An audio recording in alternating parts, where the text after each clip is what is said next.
and I'm delighted to be able to chair this session this afternoon. I get to be in charge of 4 members of the Dáil and Shannon. Isn't that great? And I was trying to think myself into the Cathaoirleach of position, and thought, well, they won't be too bad yet because they haven't had an opportunity to be back, and they'll be all very well behaved. I was thinking about adding a couple of extra words onto the lexicon of unparliamentary language that they shouldn't use this afternoon. But in the end, I settled for just one. No Anglo-Irish bank or any derivatives or anything that pertains to it. And maybe the bond market as well. I think we've probably had enough and we know how things are. This afternoon, this session builds on a very important sessions we had this morning where from both Ireland and other countries, situations were outlined and research was put forward. And I think we can all say now that we don't really need that much more research. We know what the message is. Early intervention works. And then for the last hour, various projects have been telling you about the work that they do in early intervention and prevention. And now we're going to looking at the key questions that today is all about. And the first one is, how can justice policy be more integrated into the wider social policy agenda? Second question, what do service providers need to do to persuade policymakers to invest in long-term prevention and intervention strategies? And third, and linked to that one is, can we get political commitment to long-term prevention strategies? Can it be achieved? And if so, how can we do that? We're joined this afternoon, and we really do thank our parliamentarians for joining us, by 4 very distinguished parliamentarians. To introduce to you first, Senator Dan Boyd from the Green Party. He joined the Seanad in 2007, and prior to that he served both as a councillor and a TD in his then native Cork. He's his party's spokesperson on finance and social and family affairs. Angus O'Snuddy TD from Sinn Féin. Deputy O'Snuddy is the TD for Dublin South Central since 2007. He's the party whip and spokesperson on justice, equality and international affairs. Pat Rabbitt, TD. Deputy Rabbitt is a former leader of the Labour Party, current TD for Dublin South West, and the party spokesperson on justice. Deputy Rabbitt has served in the Dáil continuously since 1989. And last, but of course not least, Mary O'Rourke TD from Fianna Fáil. Deputy O'Rourke is a former secondary school teacher and is currently TD for Longford Westmeath.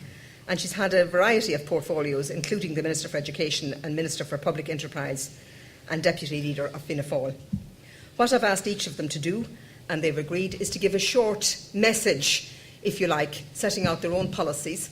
I'm going to ask them to keep it succinct and tight.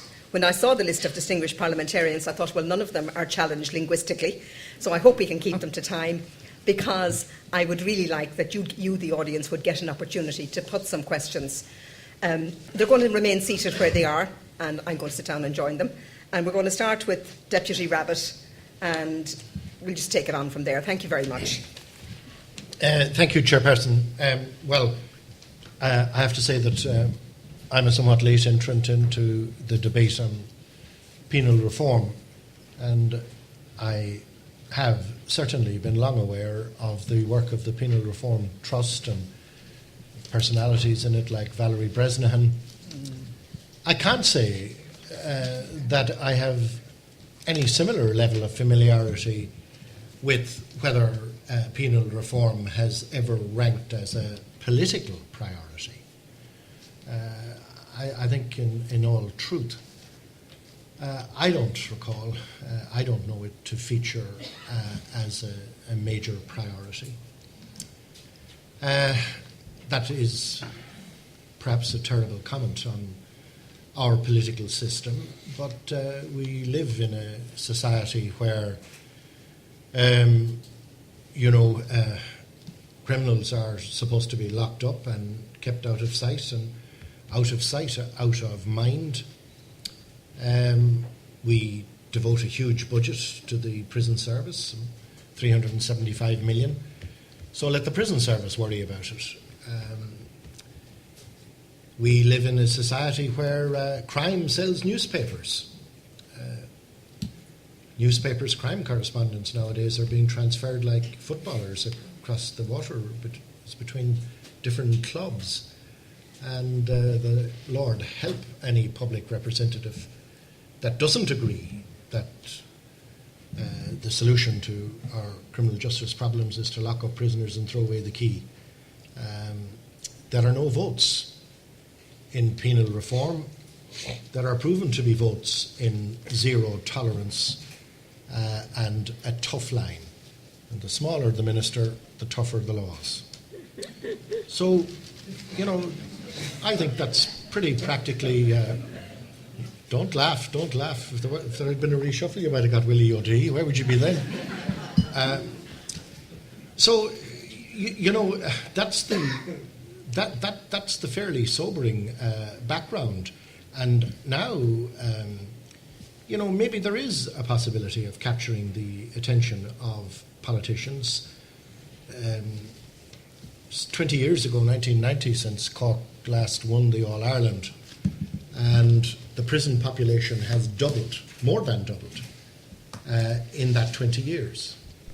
Now, we can't go on the way we have been going on, when the answer was, and has been for a decade now, a new, bigger super prison to continue the kind of philosophy that I have mentioned. Some good things have been happening, some good things influenced by the Penal Reform Trust and by others.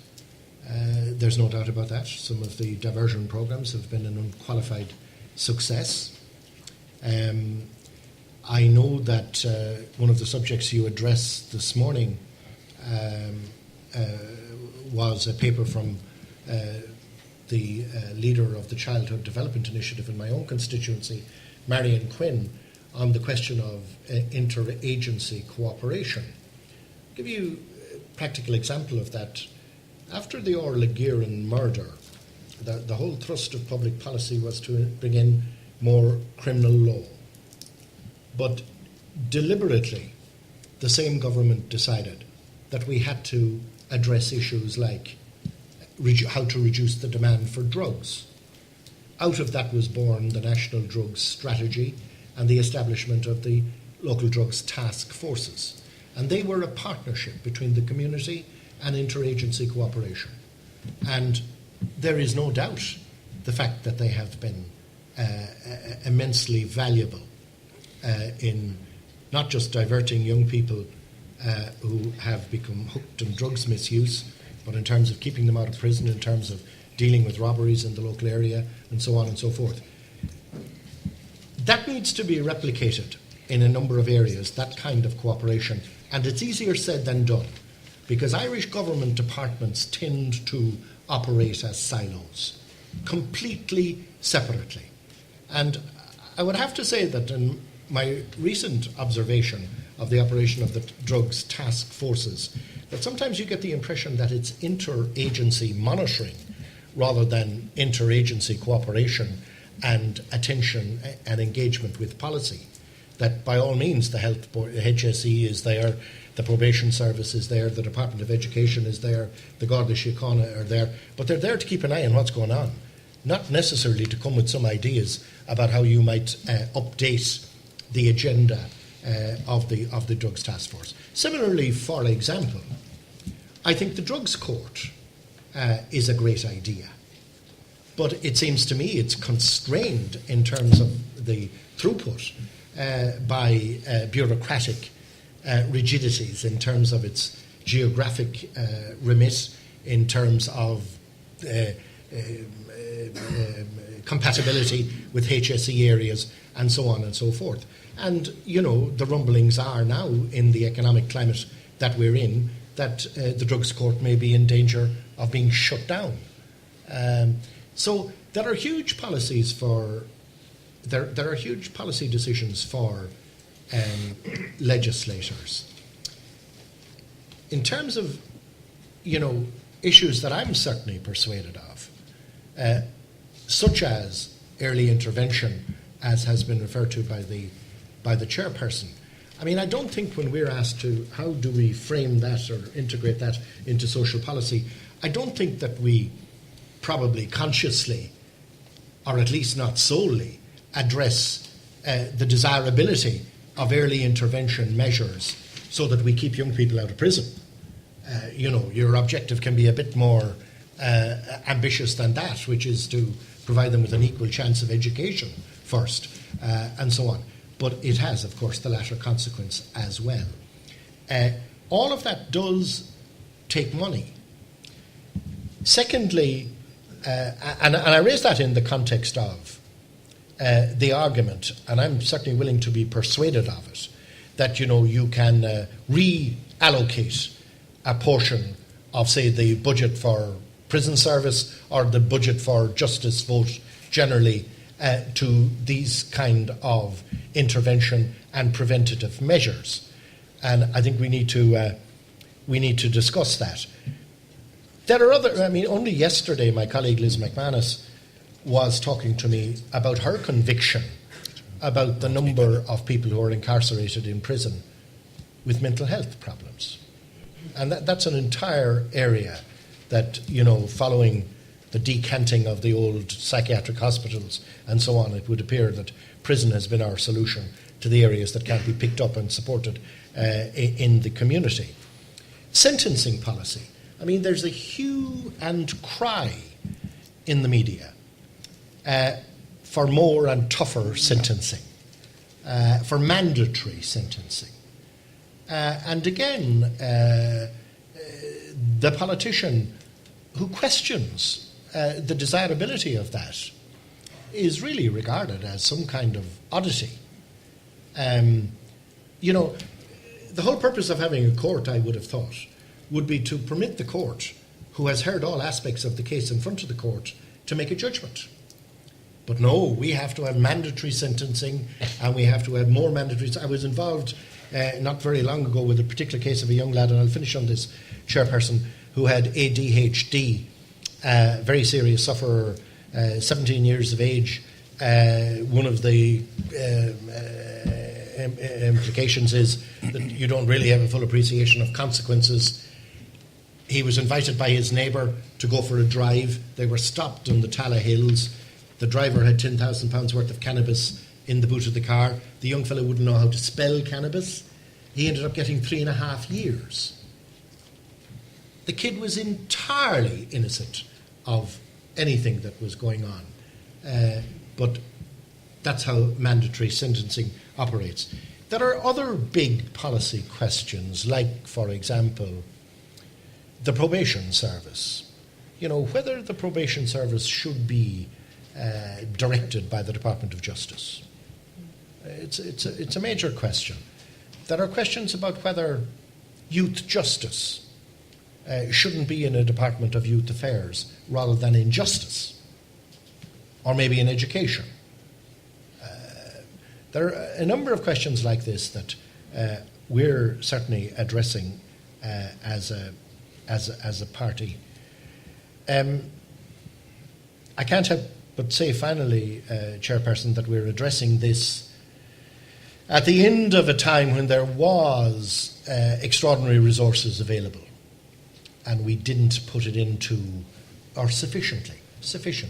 There were monies invested in prevention and early intervention, but not to the scale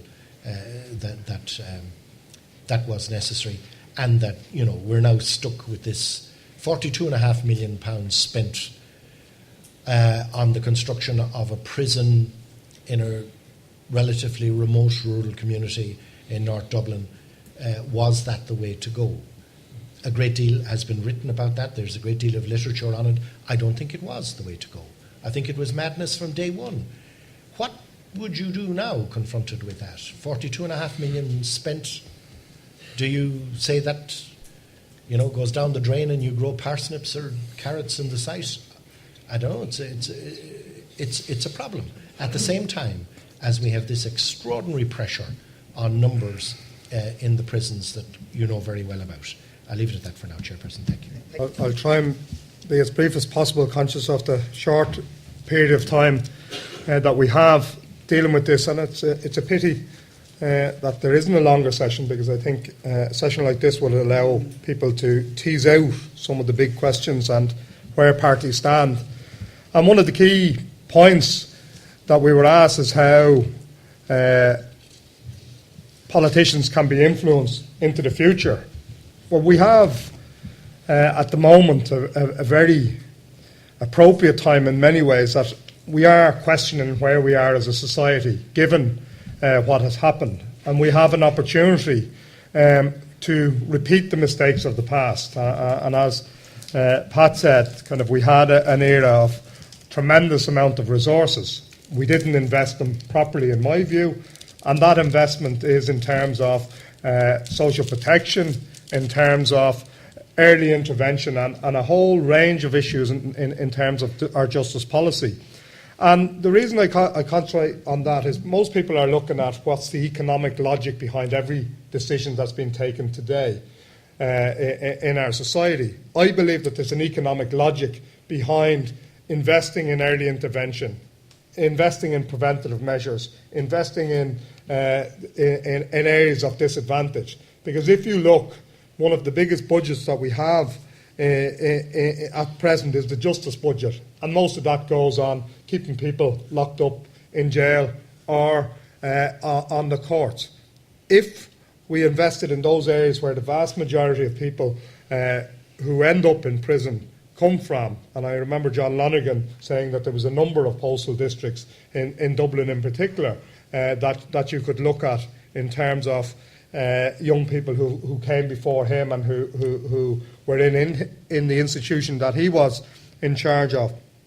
So there is an opportunity to try and invest in education, early intervention when there is a problem, youth at risk, diversionary programs, speech and language therapists. Even though it's not a justice issue, it becomes a justice issue if somebody ends up with a speech impediment because the society didn't invest at an early age.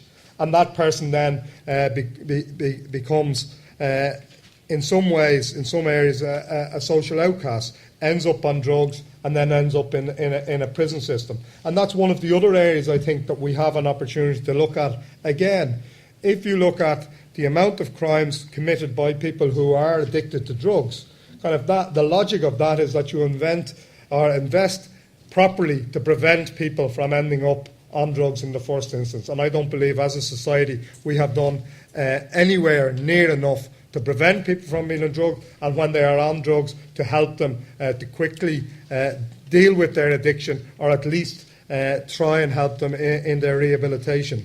The other aspect in terms of an investment in the justice field is, again, you have, if you want, a captive audience when people are imprisoned.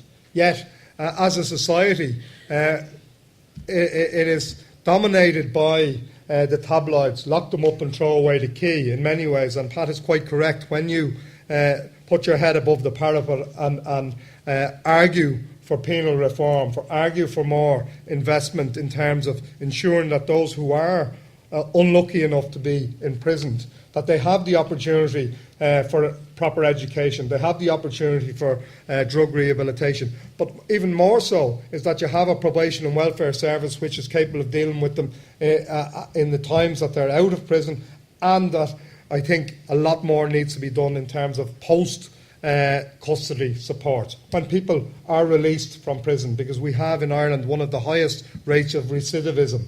And that, again, means that the system isn't working. It isn't paying for itself. There is no economic logic to imprisoning people. Yes, I believe we will always have prisons, because there are people who are and will be a danger to our society. But the vast majority of people who are in prison at the moment shouldn't be there. They should pay their debt to society, but that doesn't mean that you lock people up 24 hours a day at a huge cost to the taxpayer. The punishment aspect of it can be done a lot cheaper and a lot better and more productive for our society through local community work and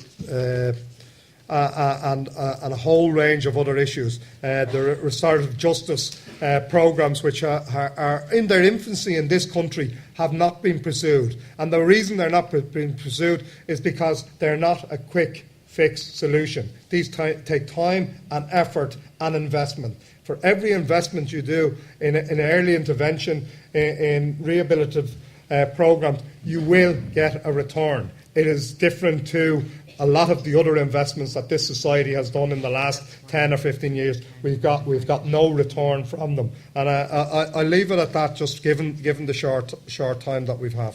Firstly, I'm very taken by Pat Rabbitt's suggestion that prison numbers should be linked to Cork winning the Football All-Ireland.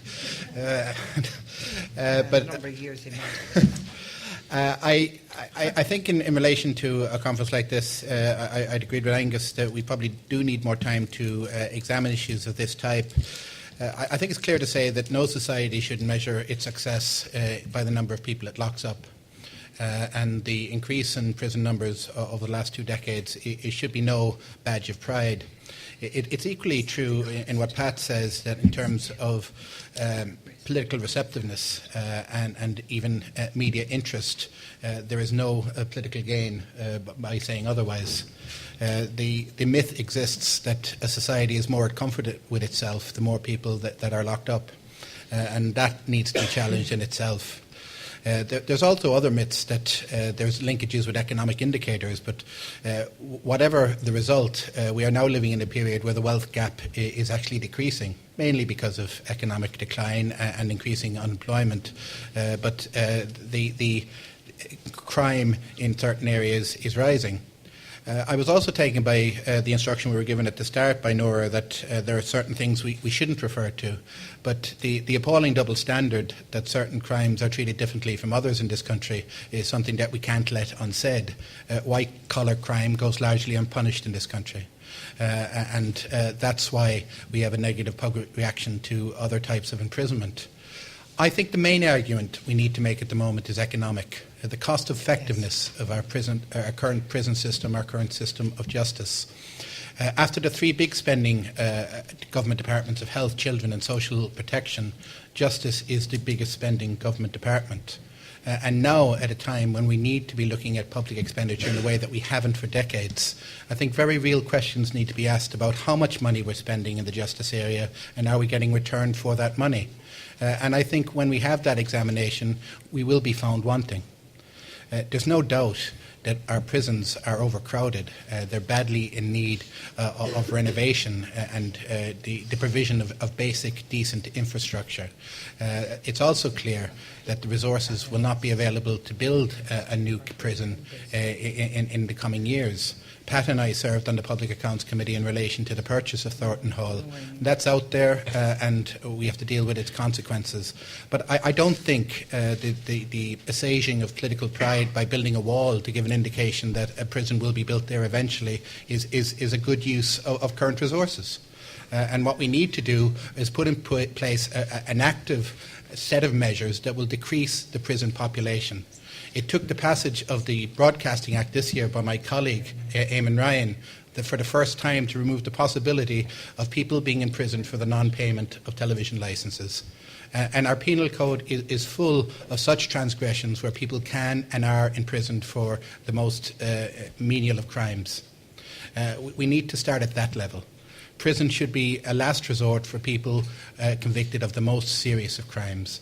And we need alternatives within the communities, and we need financial sanctions that would provide disincentives to people otherwise. We even have on our statute book already from the Child Care Act of 1991 parental sanctions and community sanctions that aren't in use. Yet we jumped boldly into mimicking the British experiment with ASBOs, an experiment that they themselves are now going to put aside. I think, to be fair, though, in putting ASBOs on the statute books, it was put into a different framework, and they have been used very little in this country. But the fact that we need to see, as a response to justice, to jump on an issue of the moment as a way of looking at how we deal with justice as an issue is part of the problem we've had. And I think this is a political criticism across the board. Justice is an issue in which all politicians, many politicians, and all political parties seek to make cheap and easy and quick capital from. And we need to have a wider debate where we look at the issues in a better context, a more long-term approach, and we stop selling the myths that locking people up solves our problems. Thank you, Nora. And if I'm to go along, as we have already started, the speeches went down in length, so I'm going to be really, really brief from your very fine speech, Deputy Rabbit, of course. But to thank Liam Herrick for inviting me here today, and I'm very happy to be here. And I was just thinking, as each person was talking, tonight I'm going to a public meeting in Athlone. It's a residents' association about a particular spate of vandalism which has grown up in that area.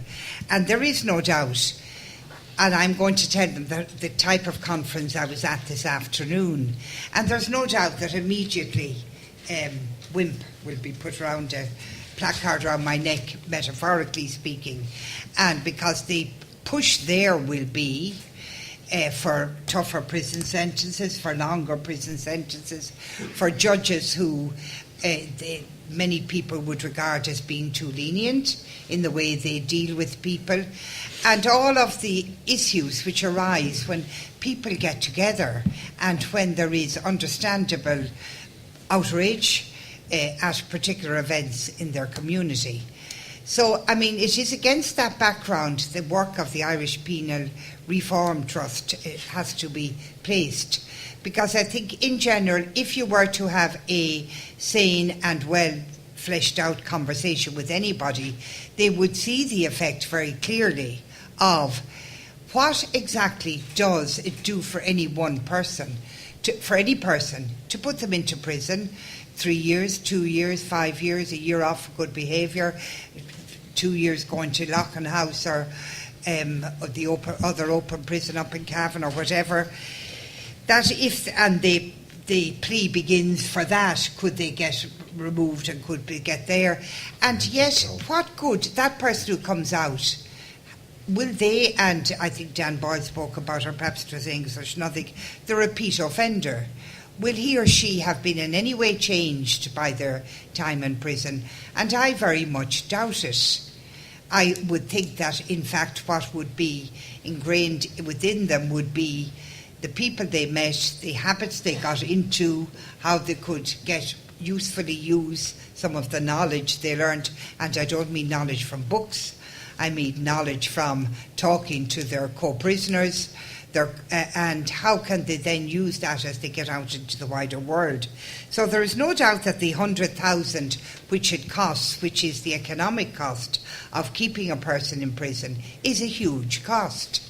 And if you broke that down into any of the early intervention measures as to how you could use that money to keep away any person from prison later on. And I think the difficulty is that, yes, you can talk about early intervention measures, and I remember one particular one called the Homeschool Liaison Officers, which I was set up with that woman from Tala. She subsequently died just a year ago. She's a wonderful person. And she set up that whole idea and came in and sold it to me, and I bought into it, meaning that there would be a teacher who would liaise between the home and the child and the school where there was perhaps absenteeism and where the child did not seem to be getting his or her measure at school. And you see, one of the difficulties is you can say, let's take half the price of a guy in prison and let's put that money into early intervention per year. But there's no visible outcome. If you have a homeschool liaison officer dealing with young children of 5, 6 and 7, and they're doing their very fine work, but who knows how many young people that intervention would have kept from a life of crime? You don't know. You can't put a bottom line to it.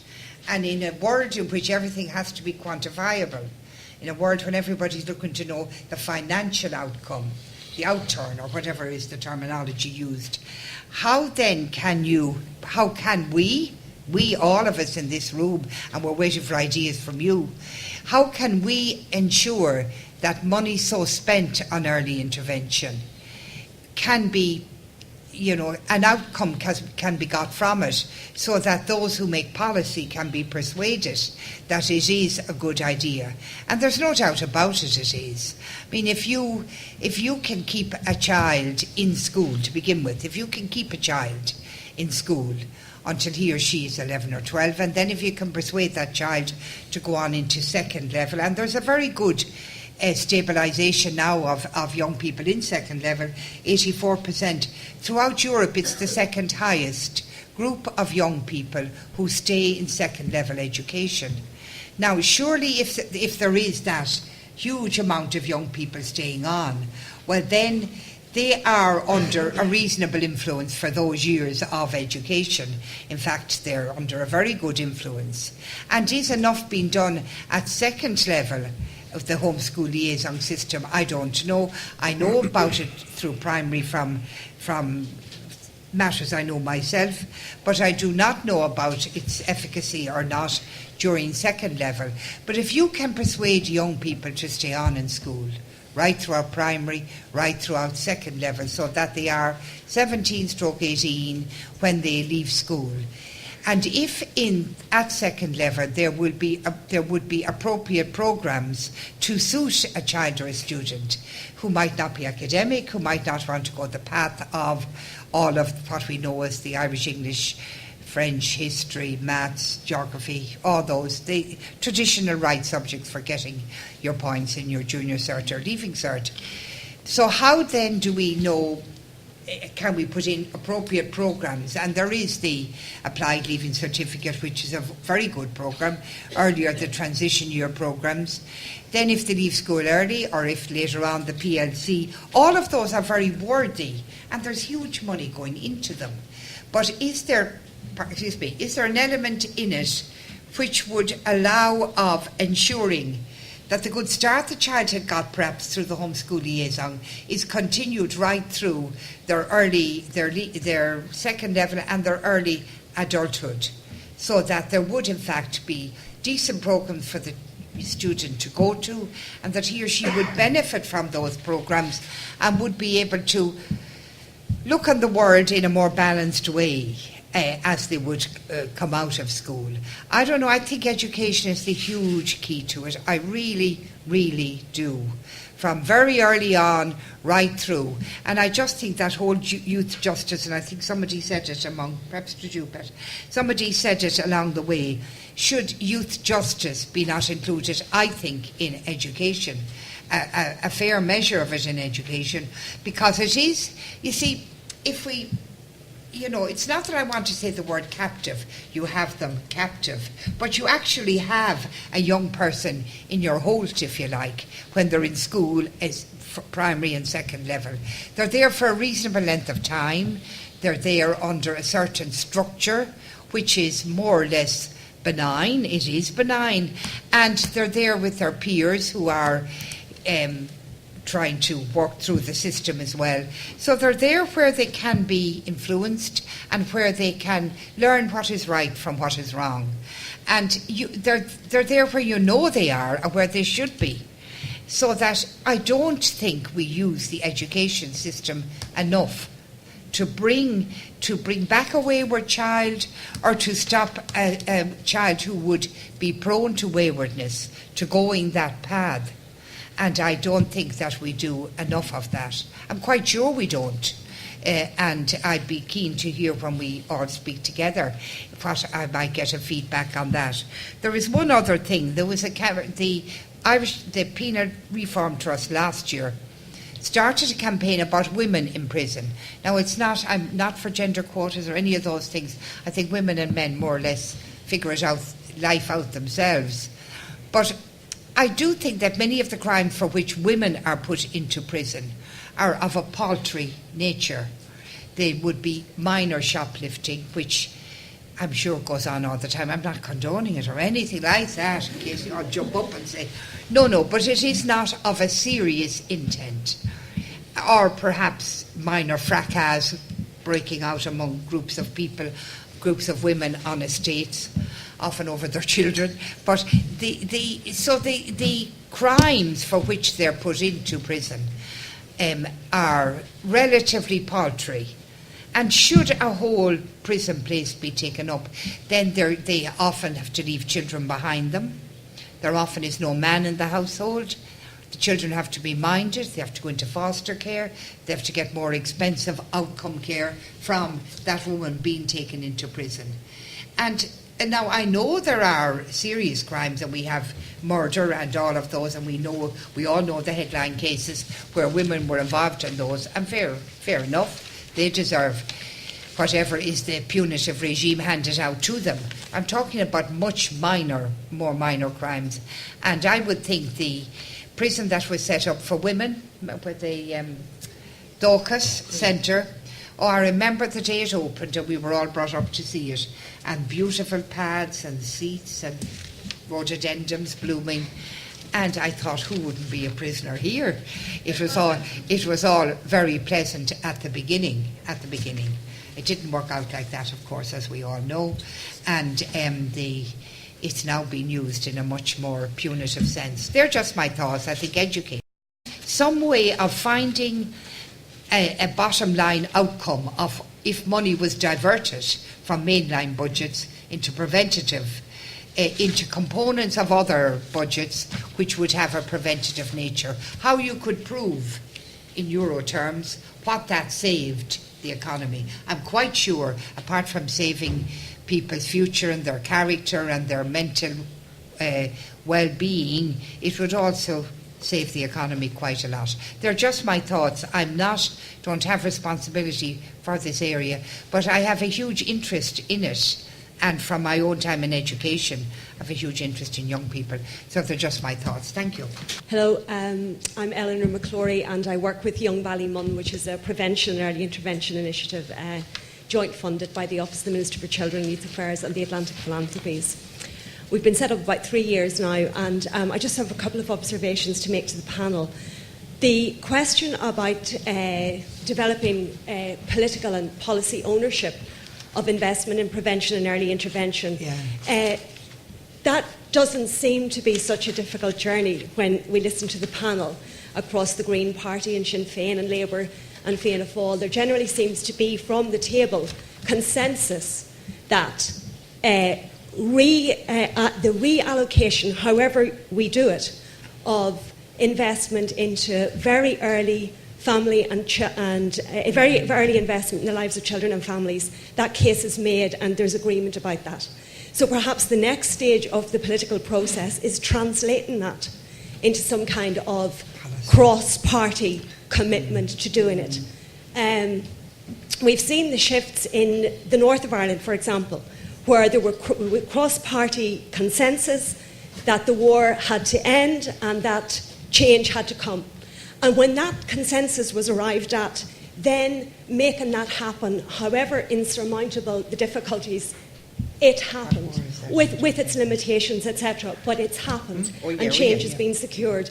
And I would invite the political parties in the south of Ireland to think about that commitment to the lives of children and families.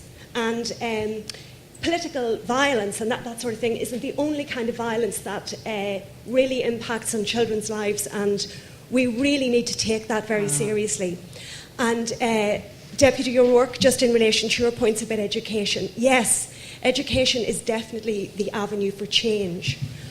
But the interventions, the supports, the programmes have to happen from birth and pre-birth onwards, because by the time children arrive in primary school at 4, they are not able to engage with what that system has to offer.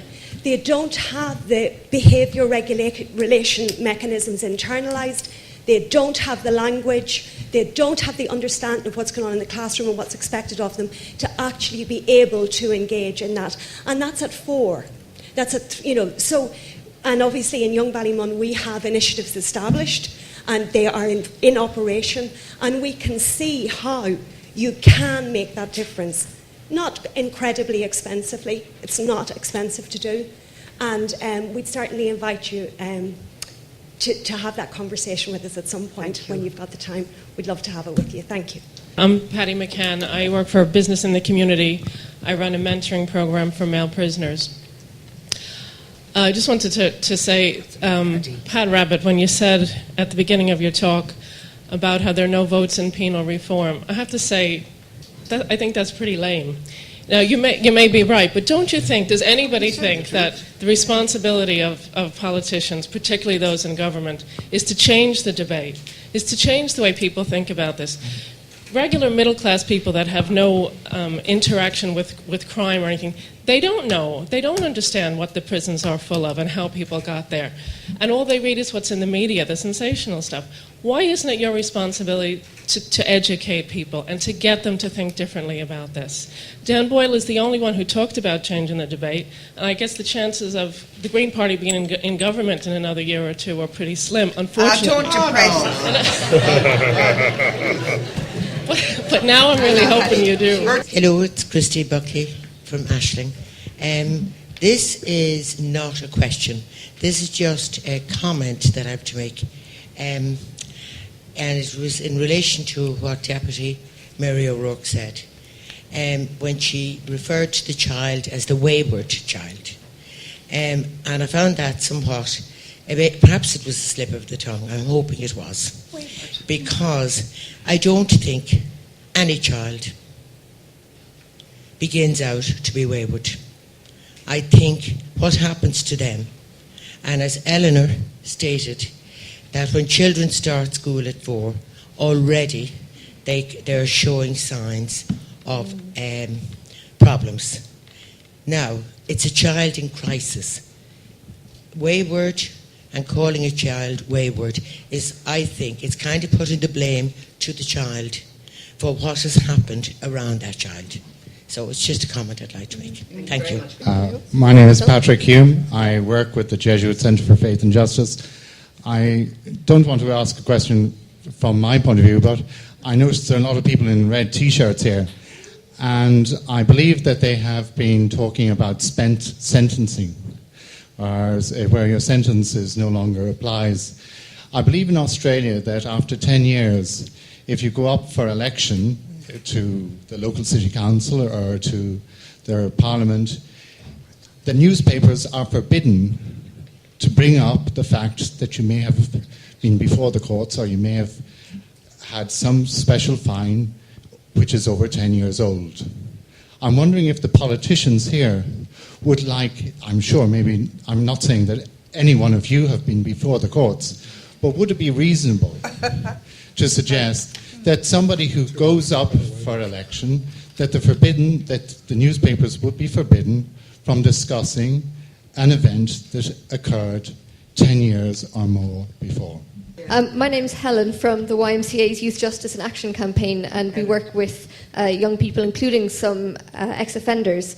And we just like to know, what can organisations like ourselves do to persuade government to invest in long-term intervention which will help to break the cycle of crime? Well, I think in the context of the current budget debate, a lot of the media interest is about the 3 billion adjustment that we have to do, and 3 billion next year and 3 billion the year after that. But I think the adjustment has to be on the basis that you have a 5 billion adjustment in spending downwards in many areas, but you have a 2 billion increase somewhere else, and you target the areas that are in need of particular interventions. And there's no doubt that intervention programs, rather than spending in prisons, is a better use of the money. That's where the debate needs to have. Now, whether it can be done within 7 weeks is another question. But I would much prefer if we had 5 billion in spending cuts across government departments on the basis that we had 2 billion extra being spent elsewhere and being spent better. And we're not having that debate. I mean, I think it's unfortunate. I actually thought the red T-shirts were kind of Cork fans who lingered too long after Sunday. But in relation to the point about the prison record, I actually had someone call into my office in Cork a number of weeks ago, and it wasn't about the fact that they were running for public office, but this is someone who had to guard a cheque and wanted to work with young people, and the offence that they had was 25 years ago, and it was an assault and battery, I think, but it was still on the record, and he was asking, should that be the case? And I thought it was a fair question. I think we should be looking at moratoriums like that. Okay, Deputy Rabbit. I know, Christian, go on. I wouldn't be at all, while the present system of allocating money and the present system of public expenditure decision making obtains, which we inherited from the British and haven't changed it, I wouldn't be at all positive about the political consensus being translated into action. Because you can have the politicians here, or colleagues of ours, who express a similar view, but when the bilateral negotiations commence, as between the Minister for Finance and the Minister for Health, or the Minister for Education, or the Minister for Justice, the task, it's purely silo vision. The task of justice is to come back with their budget intact. The whole basis is on a no-change basis. So Sir Humphrey says to his minister, you know now, Minister, your task is to get us more, if you can, but at least come back with what you have.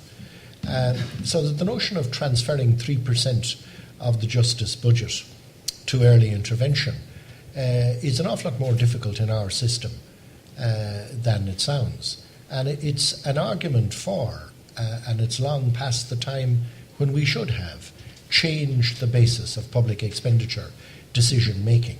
Just because we spent X hundred million in a particular department last year is not an argument for us spending X hundred million in it next year. It ought to depend on the programmes run and the contribution and value added that derives from them. So I think we need an entire, I think this question of interagency cooperation is imperative.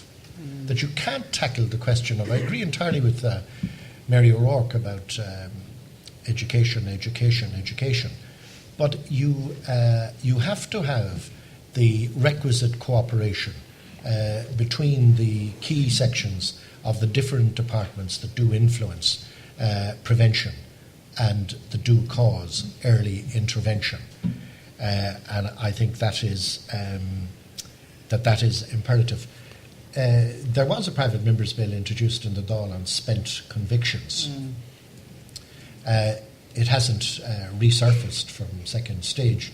Hopefully it will, because it is important. I mean, it has an effect every day of the week on people who have minor convictions X years ago, and it is a blot on the curriculum vitae in terms of trying to get a job.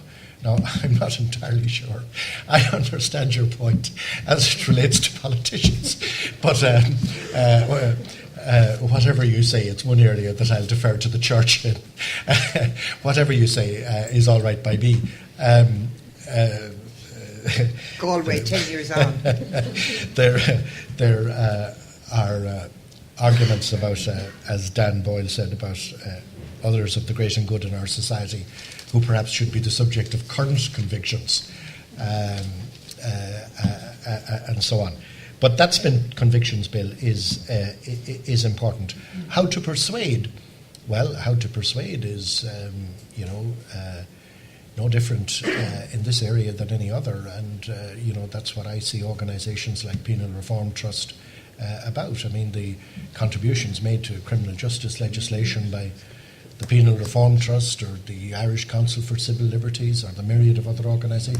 I don't know of any other way in a democratic society, but you try and make this, a priority for lobbying politicians and winning commitment from them. I'm entirely puzzled, but it's been a failing all my political life that if you engage in logic, you're likely to get yourself into trouble at public meetings. I'm entirely confused about the proposition that my remarks about there being no votes in penal reform being lame. I wasn't commenting on whether it's lame or not. I was commenting on the fact that it's a fact. And I'm very puzzled by the proposition that only Dan wants to change. I thought I spent the rest of my remarks arguing some of the changes I'd like to see, and I'm especially puzzled by the fact that it's not relevant that Dan wants to change because he won't be in government in the future.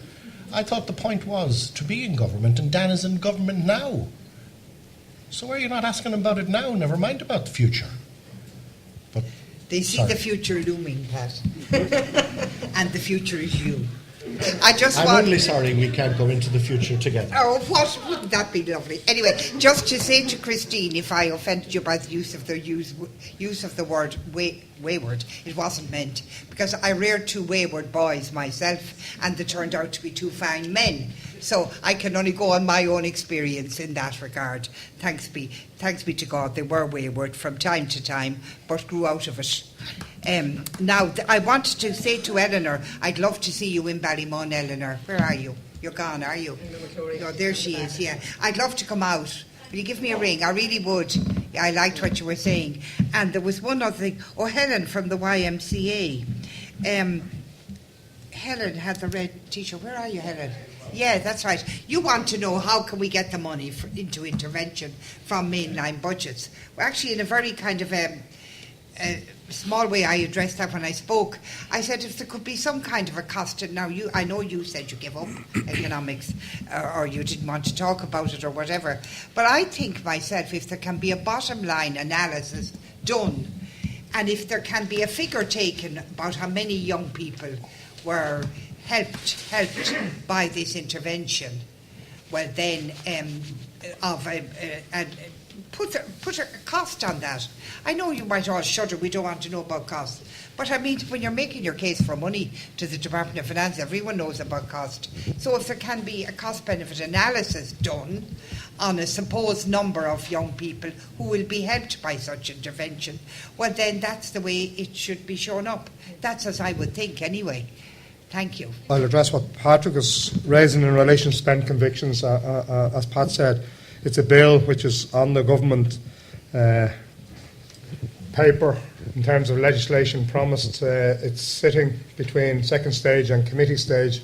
There's a lot of work to be done on the bill, but it was a good initiative.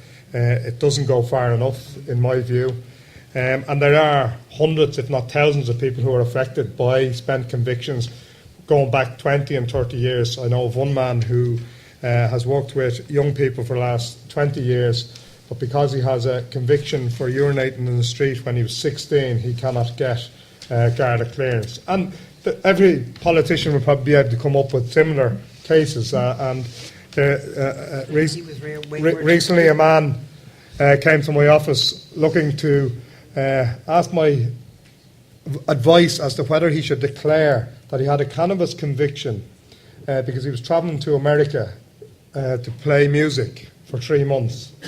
I won't tell you what my advice was, but that was preventing him in the current climate from earning his living. He was with a band which has gone on to better things since he came to my office. And hopefully that conviction for a person who was quite young at the time doesn't interfere with his life in the future. So there is a problem. Some politicians obviously have benefited from convictions and they haven't been a bar to them being elected. And it shouldn't be a bar for anybody. It is one of the changes we have to have in society, is that the people have looked at the grounds for discrimination. And kind of there is an argument there that people's convictions should not be a bar for employment. And there might be 1 or 2 cases where a job is highly sensitive, and you might be able to argue the logic. But in the vast majority of cases, conviction should not be a bar on that. Especially if we're going down the road of what we're discussing here today, is to try and ensure that people aren't re-offending, that they know that if they're unlucky enough to come before the justice system, that they have a future ahead of them. If you tell people that they have no future ahead of them, that this thing is going to hang around their neck forevermore, then there's often the likelihood is that they will continue to re-offend. In terms of how do you influence the debate, and how do we make sure that what we're discussing here today and the near agreement between the 4 of us on this platform, parties are putting together their political manifestos, and you might say, well, kind of as soon as the election's over, they throw them away. But if kind of groups like yourselves meet with general secretaries, local TDs, and impress upon them that this has to be in their manifesto, there's a bigger chance that it makes its way to the programme for government.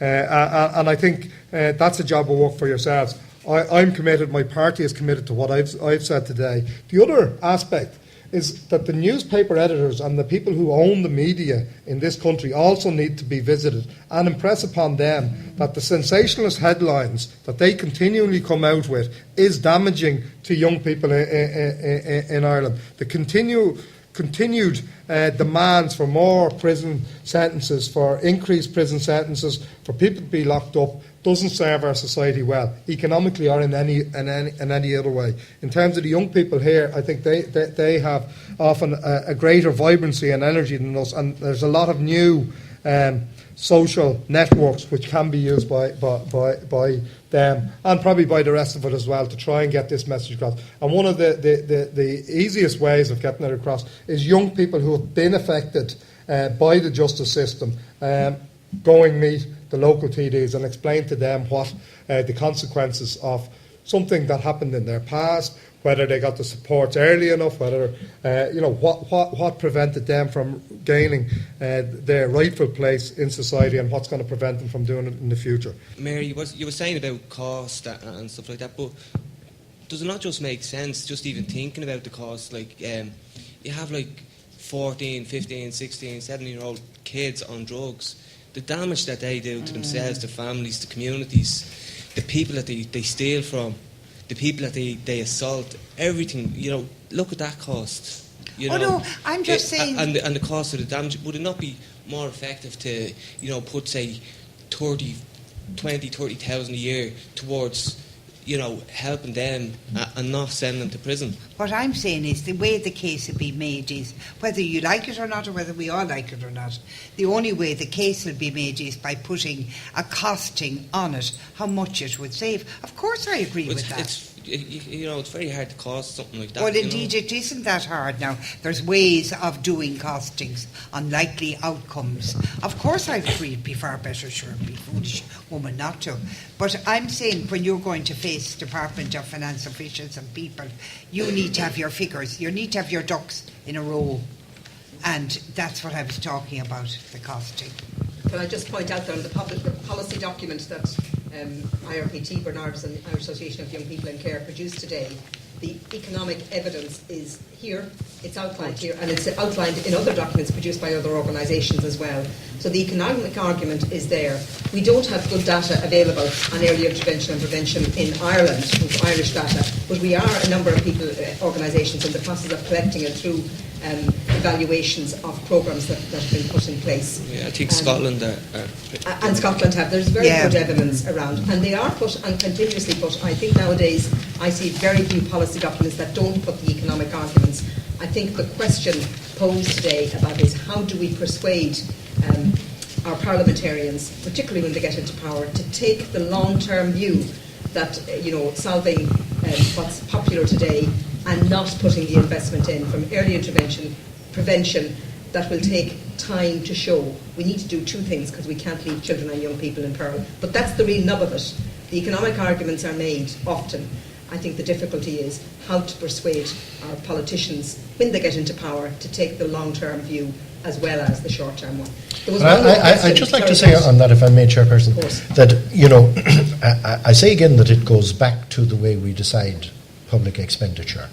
That the advocacy of organisations like Barnardos and Penal Reform Trust and so on, it's perfectly possible for adroit politicians to say, we're intellectually persuaded of that. But the question, as Eleanor said, is how do you translate that into action? And in the economic crisis in which we find ourselves, you are very unlikely to get additional resources. So therefore you're talking about the transfer of resources from existing budgets to the purposes that we seem to be agreed about. And that really is the challenge. That instead of a huge prison building programme, that there is monies made available for the kind of early intervention we talked about. I mean, in communities,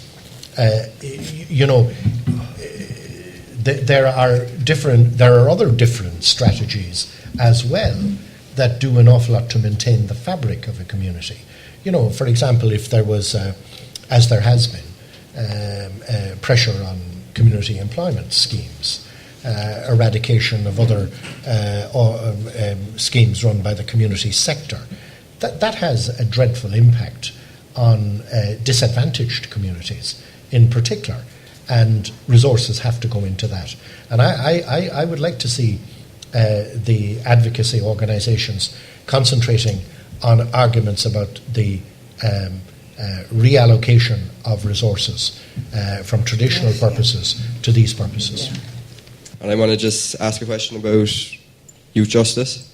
If you're 18 years of age in this country and you do something stupid for 5 minutes of your adolescent life, you're branded for that 5 minutes for the rest of your life with a criminal conviction, and you have to live with that for the rest of your life. Thank you.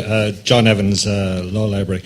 Following from the TD's comments, is a way forward to influence the public debate and promote a consensus amongst lawmakers in these difficult and controversial areas is that bodies like the IPRT would organise fora where, for example, the fact-based evidence that Professor McCara presented this morning is presented to members of the Oireachtas or perhaps other public opinion makers with a view to informing the debate and also helping to respond to the kind of fury and anger that ordinary citizens express when they have themselves been the subjects of violence and crime. The lady who spoke from Start Strong, is it? Yes. Start Strong. I think the free school year is just, and you know, it came about because you remember the money, the blocks of money that were being given. I used to call it fairy money because nobody kind of believed they were getting this block of money, and I used to find that among constituents. But the free school year was real and tangible, and it is a success, thankfully, and children are trotting off to it and parents are happy with it. You pose two questions: that it be maintained, and I would hope so, but I will certainly make sure that Barry Andrews hears what you have said. And secondly, you said that we would polish up programmes and projects so that when the sun shines again, that the projects would be ready and the programmes would be ready to roll, rather than scrabbling round seeing, can I think of some way to spend this money I've just got? So I think they are two very valid points. Now, the young lad who stood up, the about 18-year-olds, 5 minutes of whatever madness in one way or another, and then branded for life. Yes, I think that was earlier, more or less the question that was said. And it does seem so harsh because it is on their CV, for want of a better word, or it's there against them, so to speak. And the third question was how we influence opinion makers. You see, Paddy had a point when the woman from Business in the Community, because she spoke about, and I fully agree with what Pat Rabbit said, it's a fact of life. It's not that he was making it as a supposition. It is actually a fact. Because I know when I go to this meeting tonight, which is about particular type of vandalism in a particular area of town in where I live, that there's no place there for trying to start a debate on. We should be doing it all the time, if you know what I mean. Doing it in the throes of a heated residents' association meeting isn't the time to start changing minds and hearts. Needs to be a more, I don't want to use the word learned because it sounds just posh and wrong, but a more informed kind of a debate in which people will pick up on things and relay them on and so on and so on.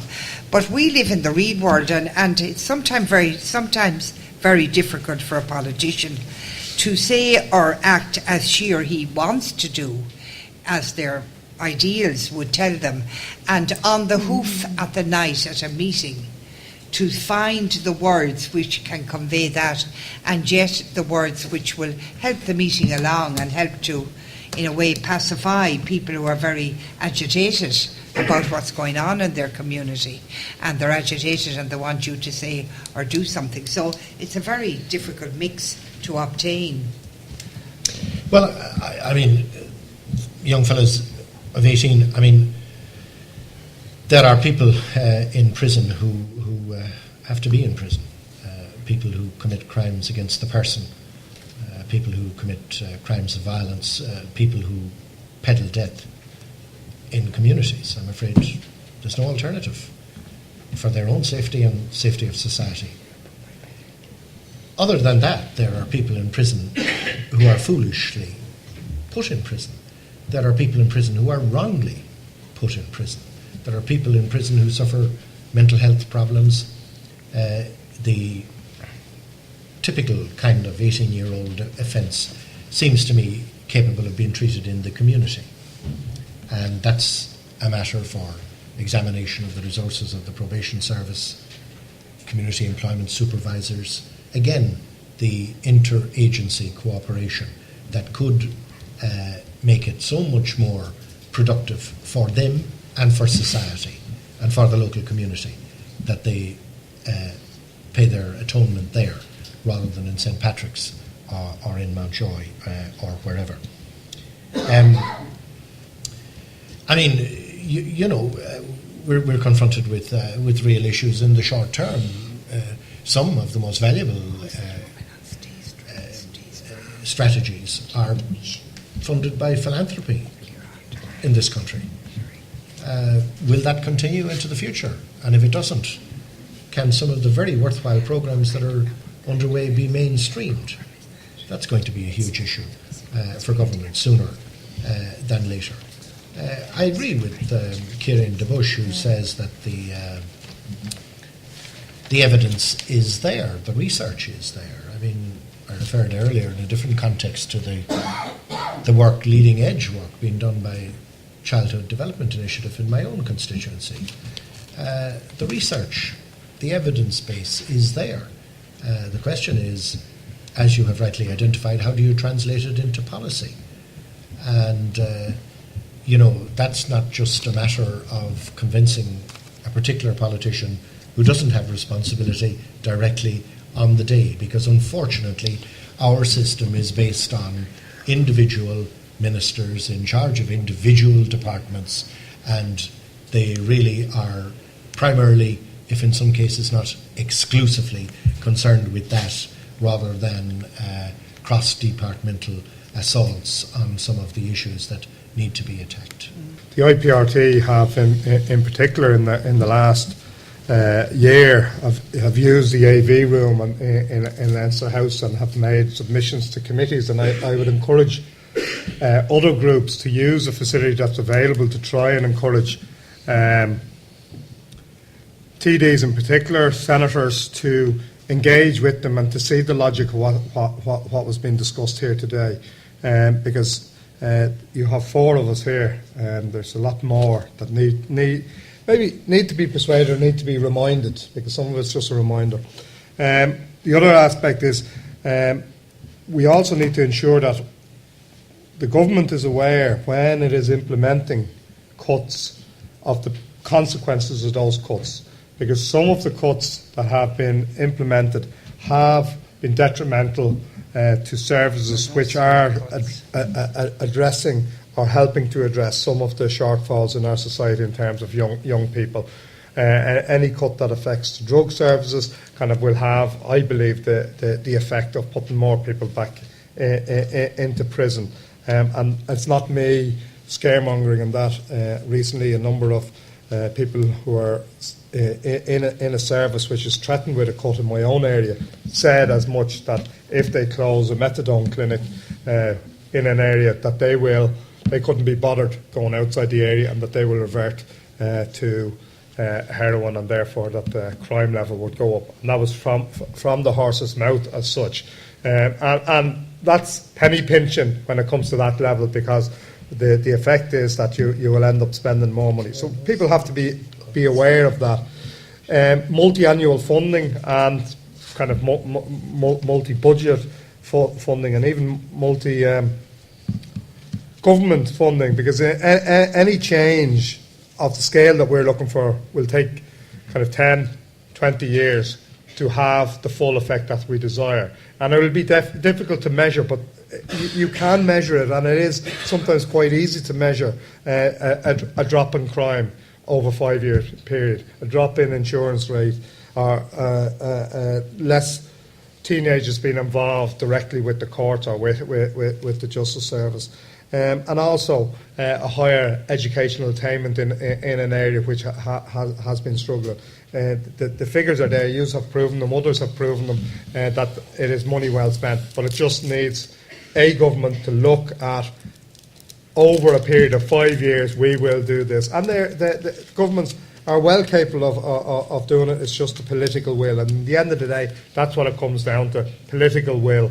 Whoever is in power at a given time, whether they're willing to introduce quite a detailed and I think quite a revolutionary programme which diverts cash away from imprisoning people and all of the consequences to ensuring that people have a role in society, whether they are wayward or not. In relation to Kieran's question on the preschool payment, I think it's important that it stays. I think having rolled back certain decisions in relation to education, particularly in terms of the pupil-teacher ratio, we can't turn back that kind of decision, and it would be a regressive one. It certainly replaced the early childcare allowance, which was a far from efficient use of resources, and I don't think we can go back and revisit that decision again. In relation to people being marked for life for adolescent indiscretions, recently when someone had to step off the pitch in terms of a political transgression, I described it as a sin bin offence rather than a red card offence, and I think our justice system lacks that kind of approach, that there are some offences that should allow people to come back into the game, and they don't. And finally, the lobbying of the political system. I've always likened campaigning and lobbying to Chinese water torture. It's only the last drop that matters. So you never stop doing it, and you just hope that it has some effect and it achieves something sometime, because sometimes you're going to get very disappointed. And finally, for the woman from Business in the Community, the Green Party will be around after the next election, if only to enjoy the discomfort of others making unpopular, difficult decisions. Thank you very much.